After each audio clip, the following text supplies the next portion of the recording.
All right, I was updating my financial plan just recently and I came up with a strategy to have about $500,000 really, truly tax-free available in retirement. Now, it's just a plan, got to materialize it, but let me tell you the plan so you can get on that track as well. I got that coming up.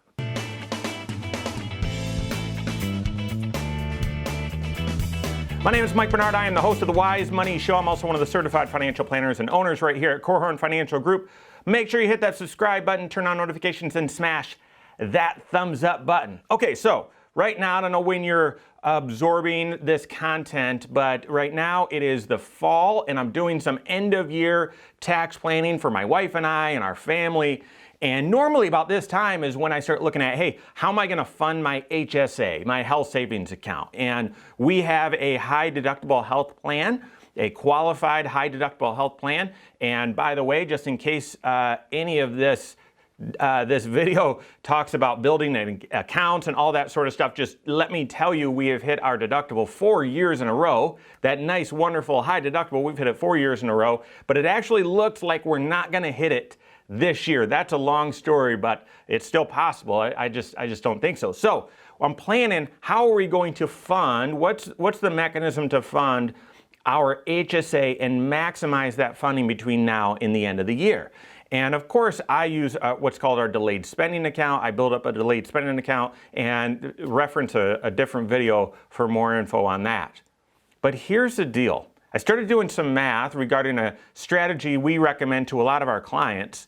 And for me, it equates, if this plan works out, it equates to about half $500,000 completely tax-free to us in retirement. Completely tax-free. So, what is that plan? How can you do it for yourself? All right, the big deal with a health savings account, if you have an eligible high deductible health plan, if you have one, you're allowed to contribute to a health savings account tax-free. When you put the dollars in, it's a deduction on your tax return.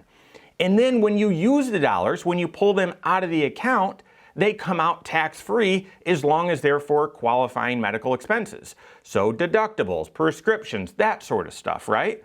And so money, tax-free money in, tax-free money out. It's the only thing in the tax code that has that mechanism. The Roth IRA that others, like including myself, brag about so much, that's after-tax money in and then tax-free out. The IRA or 401k, that's pre-tax in and then you have to pay tax on the way out.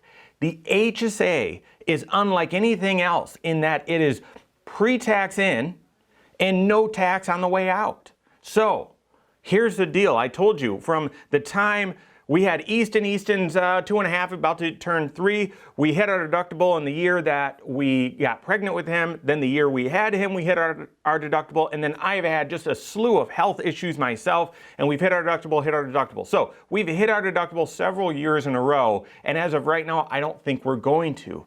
So here is my strategy. I'm going to open up an investment HSA. We manage investments through Fidelity, and Fidelity has an HSA. We're going to open, I put in instructions to my team to open an investment HSA through Fidelity right now.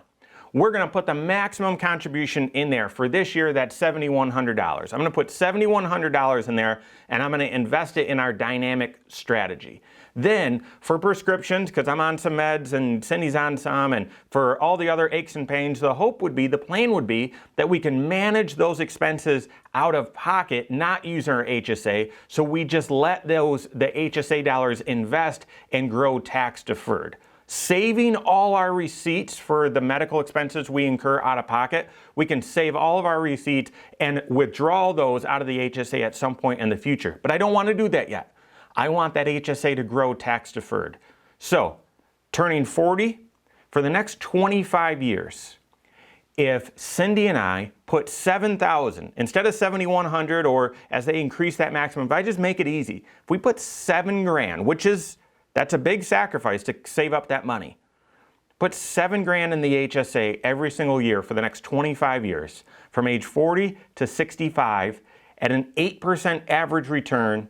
That's $511,000 in our HSA that would then be able to be used in retirement, withdrawn tax-free to cover Medicare Part B premiums, out-of-pocket medical expenses, even long-term care type expenses, dental expenses, all those sorts of things in retirement.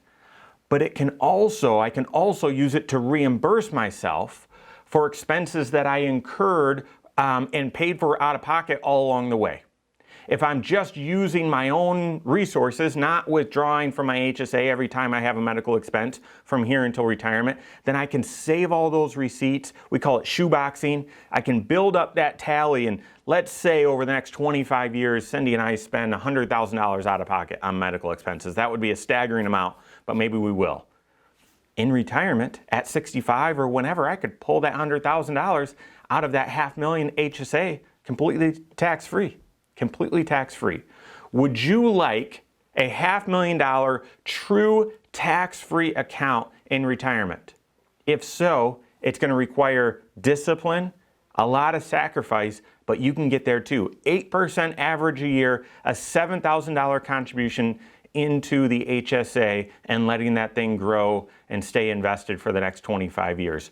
You can do it as well. That is part of a comprehensive financial approach to your financial life, because to me, I mean, I'm managing my own financial affairs, but if you're looking at this strategy, are you maxing your 401k? Are you doing Roths? Are you doing 529s? Are you executing on all the other financial goals that you have? And where does maxing this HSA fit within all of your other financial goals? Sit down with your certified financial planner so you can answer that question. Again, obviously, this comes with great sacrifice. Again, we've hit our deductible. I think I told you, it's either 3 years in a row or 4 years in a row. I'm pretty sure it's 4, but you can rewind to the beginning of the video. It's a lot. We've been hitting our deductible. We've had a ton of out-of-pocket expenses. And so it just now looks like there might be some light at the end of the tunnel. So work with your certified financial planner, see if a strategy like this makes a lot of sense for you, and then see where it fits within the rest of your financial goals. And then figure out maybe if you should implement a 3 bank account system to start funding your HSA, maximizing it, and possibly investing it as well. Work with your CFP. If you don't have one, you can find one on our team.